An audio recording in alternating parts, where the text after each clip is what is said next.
আমরা এই মুহূর্তে আছি দাসপুর মিলন মঞ্চে। এখানে চলেছে সুরলোক সঙ্গীত বিদ্যালয়ের বাৎসরিক শাস্ত্রীয় সঙ্গীতের অনুষ্ঠান।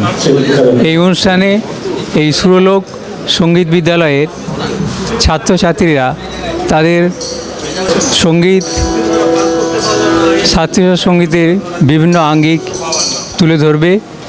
সেই অনুষ্ঠান চলেছে। আমরা এই শাস্ত্রীয় সঙ্গীত অনুষ্ঠান দেখতে দেখতে পেয়ে গেছি অনেককেই।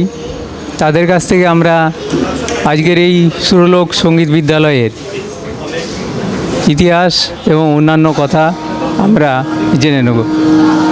স্যার, আপনার নাম? আপনার নাম? বিদ্যুৎ বিকাশ শাসমল। আপনি তো এখানে শাস্ত্রীয় সঙ্গীত শুনতে এসেছেন, তো বিজনবাবু কেমন গান শেখান? হ্যাঁ, ভালোই লাগে। একটা যোগসূত্র রয়েছে, উনি আমার দাদা, সে সূত্রে ভালোই বলবো, কিন্তু ওনার যে চর্চাটা সঙ্গীত চেতনা ছোটোবেলা থেকেই তার প্রতি অনুরক্ত ক্লাসিক্যাল গানের উপরে। 14 বছর বয়সে এই ক্লাসিক্যাল জানার জন্যে তৎকালীন সময়ে উনি পার্শ্ববর্তী অনেক জায়গায় অনুষ্ঠান করতেন এবং গ্রামে যারা বিভিন্ন প্রোগ্রাম করতো সেখানে ওকে শুরু সৃষ্টিকার হিসেবেই ভাবতো। গ্রামের যেসব যাত্রা দল ছিল, এরকম তখনকার সময়ে আজ থেকে প্রায় 70 বছর আগে 3টি যাত্রা দলে উনি সুর দিয়েছিলেন। তারা এখনও প্রবীণরা স্বীকার করেন। পরবর্তী সময় গ্রামে রামপদ চক্রবর্তী বলে একজন মাস্টারমশাই ছিলেন, তার কাছে তালিম নেন।